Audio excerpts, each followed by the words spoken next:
देवी माँ तारा सभी 10 महाविद्याओं में दूसरा महत्वपूर्ण स्थान रखती हैं। तारा का अर्थ है तारा, जो प्रकाश का प्रतीक है। तारा लाइट वोट के रूप में मार्गदर्शन करती है, ज्ञान प्राप्त करने, शक्तिशाली भाषण की प्राप्ति और सीखने के गुणों के लिए बाधाओं पर काबू पाने और जीतती है। तारा महाविद्या की उत्पत्ति समुद्र मंथन से जुड़ी है। हलाहल पीकर बेहोश हुए भगवान शिव को इस प्रतिकूल परिस्थिति से उबारने के लिए पार्वती माता तारा के रूप में प्रकट हुई। भगवान शिव को होश आया और विष बेअसर हो गया, क्योंकि मां ने विष को ग्रहण कर लिया था। इसलिए भगवान शिव और देवी तारा महाविद्या को क्रमशः नीलकंठ और नील सरस्वती के नाम से जाना जाने लगा।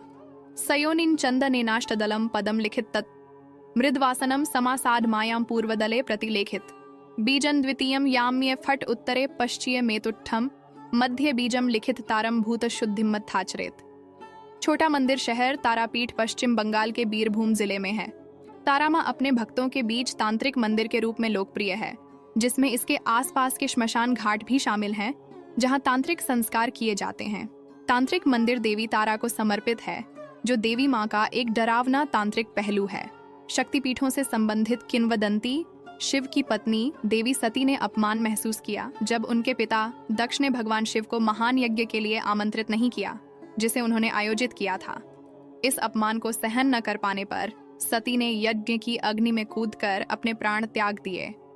ऐसी अचानक दुखद घटनाओं को सुनकर शिव व्यथित हो गए। भगवान विष्णु ने अपने चक्र से सती के शरीर को खंडित कर दिया। सती के शरीर का अंग पूरे भारतीय उपमहाद्वीप में गिरा। वे स्थान जहां शरीर के अंग गिरे विभिन्न रूपों में देवी की पूजा के केंद्र बन गए। ऐसे 51 पवित्र मंदिर हैं जिन्हें शक्तिपीठ कहा जाता है।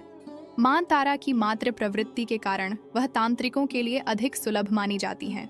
मां तारा की मात्र प्रवृत्ति के कारण वह सभी इच्छाओं को पूरा करने के लिए तांत्रिक साधक के लिए अधिक सुलभ मानी जाती है।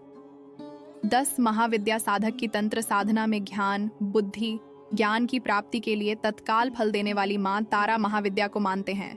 वाणी, आनंद और मोक्ष की शक्ति। आकांक्षी साधक इस साधना को सिद्ध करके सभी अष्ट सिद्धियों को प्राप्त करता है। यह तारा महाविद्या साधना सर्वांगीण समृद्धि, व्यवसाय के विस्तार, नाम और प्रसिद्धि, शत्रुओं के विनाश के लिए असंख्य लाभ प्रदान करती है, जो साधना की सिद्धि के तुरंत बाद प्राप्त होती हैं। तारा महाविद्या की साधना के लिए योग्य शिक्षक अर्थात गुरु द्वारा उचित दीक्षा की आवश्यकता होती है, लेकिन फिर भी पूजा के अन्य माध्यमों से उनका आशीर्वाद प्राप्त किया जा सकता है। देवी तारा प्रसन्न होती हैं तो मनुष्य की सभी आकांक्षाएं पूरी होती हैं।